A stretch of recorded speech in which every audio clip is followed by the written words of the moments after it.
আসসালামু আলাইকুম ওয়া রাহমাতুল্লাহি ওয়া বারাকাতুহু। প্রিয় ভাই ও বোন, আজ রমজানের তৃতীয় রোজা। আপনি কি জানেন, ইফতারের ঠিক আগে এমন কিছু ভুল আছে যেগুলো করে ফেললে পুরো দিনের সিয়াম ঝুঁকির মুখে পড়ে যেতে পারে। সারা দিন ক্ষুধা তৃষ্ণা সহ্য করার পর যদি ইফতারের কয়েক মিনিট আগে এমন একটি কাজ করেন যা আল্লাহ অসন্তুষ্টির কারণ হয়, তাহলে কেমন লাগবে? আপনি কি নিশ্চিত আপনার রোজা শুধু ক্ষুধা তৃষ্ণার নাম নয়, বরং কবুল হওয়া একটি ইবাদাত? আল্লাহ তাআলা কোরআনে বলেছেন, হে ঈমানদারগণ, তোমাদের উপর রোজা ফরজ করা হয়েছে যাতে তোমরা তাকওয়া অর্জন করতে পারো। সূরা আল বাকারা 2:183। অর্থাৎ রোজার আসল উদ্দেশ্য তাকওয়া, কিন্তু ইফতারের আগে কিছু গুনাহ সেই তাকওয়াকে নষ্ট করে দিতে পারে। প্রিয় দর্শক, আজকের এই ভিডিওতে আমি বলবো ইফতারের আগে সেই 6টি ভয়ঙ্কর ভুল যেগুলো করলে রমজান নষ্ট হয়ে যেতে পারে, রোজা কবুল নাও হতে পারে। আমি চাই আপনি শেষ পর্যন্ত ভিডিওটি দেখুন, কারণ হয়তো এই কথাগুলোর মধ্যে আপনার জীবনের জন্য একটি সতর্ক বার্তা লুকিয়ে আছে। আপনারা দেখছেন আমাদের প্রিয় চ্যানেল ইসলামের আলো, যেখানে আমরা কোরআন ও সহিহ হাদিসের আলোকে জীবনের পথ খুঁজি। আজকের এই লাইভ ভিডিওটিকে আমরা 10,000-এ নিয়ে যেতে চাই ইনশাআল্লাহ। তাই এখনই ভিডিওতে একটি লাইক দিন, শেয়ার করুন আর কমেন্টে লিখুন, আল্লাহ আমার রোজা কবুল করুন। চলুন এখন শুরু করি সেই ভয়ঙ্কর সত্যগুলো। প্রথম ভুল, ইফতারের আগে গীবত ও পরনিন্দা করা। প্রিয় ভাই ও বোন, ইফতারের ঠিক আগে সবচেয়ে বড় যে ভুলটি অনেকেই করে ফেলেন তা হলো গীবত বা পরনিন্দা। সারা দিন রোজা রেখে ক্ষুধা তৃষ্ণা সহ্য করে যদি আপনি কারো নামে বদনাম করেন, তার দোষ চর্চা করেন, তাহলে আপনি নিজের আমল নিজেই পুড়িয়ে ফেলছেন।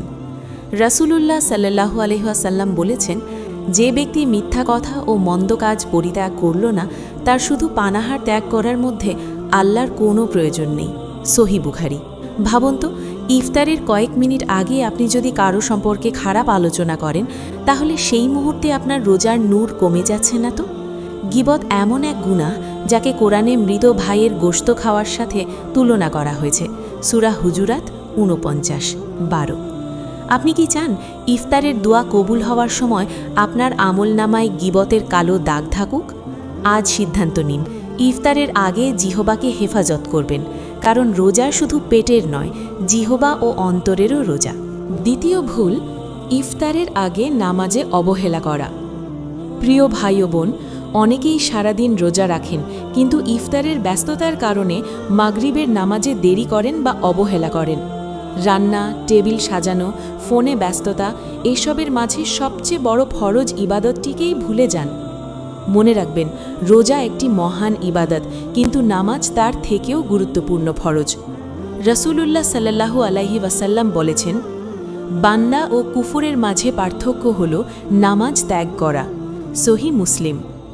ভাবুন তো, আপনি আল্লাহর জন্য সারা দিন না খেয়ে রইলেন, আর ইফতারের সময় সেই আল্লাহর ফরজ নামাজকেই পিছিয়ে দিলেন।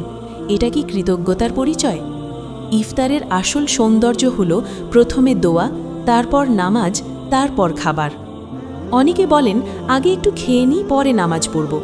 কিন্তু শয়তান ঠিক এই জায়গাতেই আপনাকে গাফেল বানায়।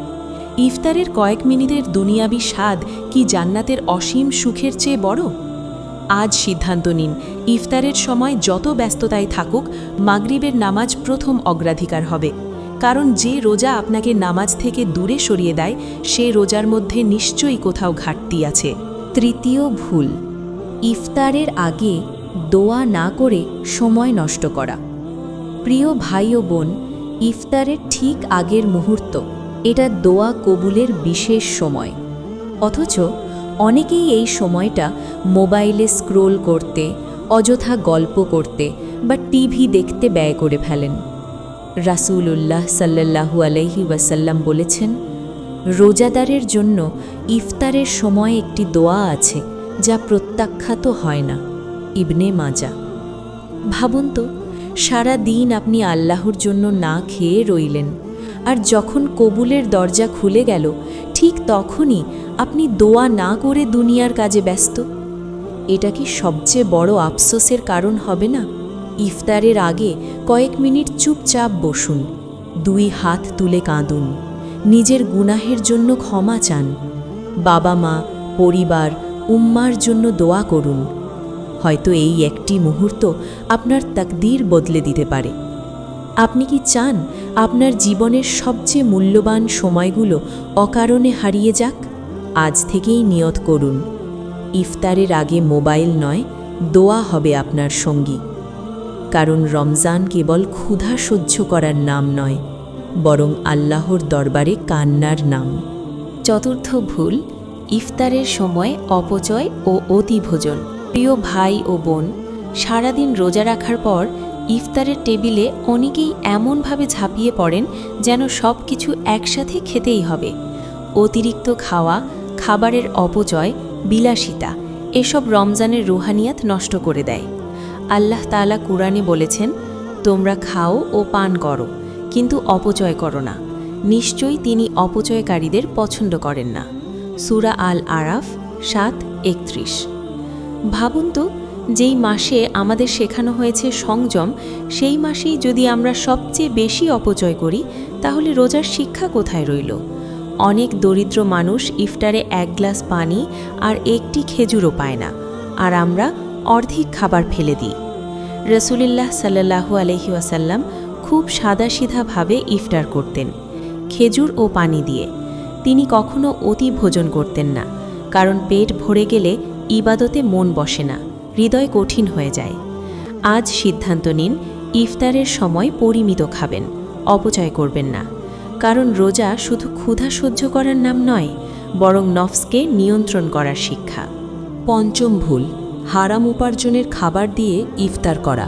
প্রিয় ভাই ও বোন, একটি অত্যন্ত ভয়ঙ্কর ভুল হল হারাম উপার্জনের অর্থ দিয়ে ইফতার করা। আপনি সারা দিন রোজা রাখলেন, কিন্তু ইফতারের খাবার যদি সুদ, ঘুষ, প্রতারণা বা অন্যায় আয়ের মাধ্যমে আসে, তাহলে সেই খাবার আপনার দোয়া কবুলের পথে বাঁধা হয়ে দাঁড়াতে পারে। রাসূলুল্লাহ সাল্লাল্লাহু আলাইহি ওয়াসাল্লাম একটি ব্যক্তির কথা বলেছেন, সে দীর্ঘ সফরে এলোমেলো চুল, ধূলিধূসরিত শরীরে 2 হাত তুলে দোয়া করছে, হে আমার রব, কিন্তু তার খাদ্য হারাম, পানীয় হারাম, পোশাক হারাম। তাহলে তার দোয়া কিভাবে কবুল হবে? সহিহ মুসলিম। ভাবুন তো, ইফতারের সেই পবিত্র মুহূর্তে আপনি আল্লাহর কাছে কাঁদছেন, কিন্তু আপনার প্লেটে যদি হারামের ছাপ থাকে, তাহলে কি সেই কান্না আসমানে পৌঁছাবে? রমজান হল আত্মশুদ্ধির মাস। এই মাসে অন্তত দৃঢ় নিয়ত করুন, হারাম থেকে দূরে থাকব, কম খাবো, কিন্তু হালাল খাবো। কারণ হালাল রিজিকেই বরকত আছে, আর হারাম রিজিক ইবাদতের নূর কেড়ে নেয়।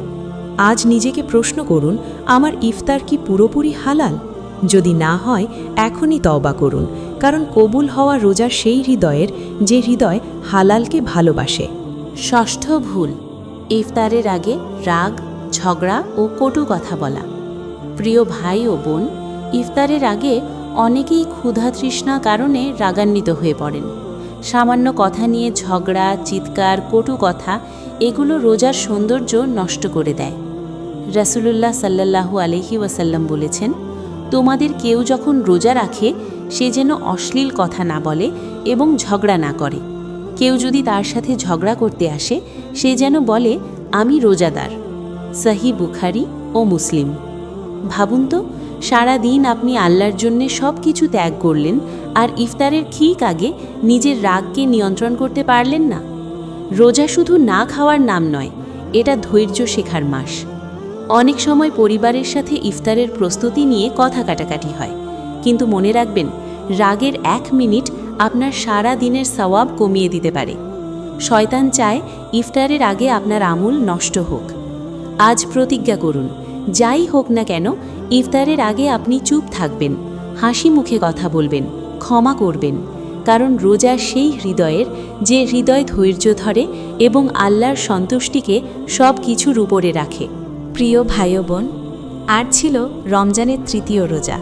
আপনি সারাদিন ক্ষুধার্ত ছিলেন, তৃষ্ণার্ত ছিলেন, ক্লান্ত ছিলেন, কিন্তু সব কিছু সহ্য করেছেন শুধুমাত্র আল্লাহর সন্তুষ্টির জন্য।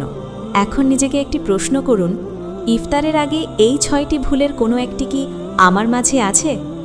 রমজান খুব দ্রুত চলে যায়। আজ 3য় রোজা, কাল 10ম, তারপর 20, তারপর হঠাৎ করে বিদায়ের সময় এসে যাবে। তখন হয়তো আপনি আফসোস করবেন, ইস, যদি একটু বেশি সতর্ক হতাম, যদি ইফতারের আগে নিজেকে সামলাতাম। মনে রাখবেন, আল্লাহর আপনার ক্ষুধা তৃষ্ণার প্রয়োজন নেই।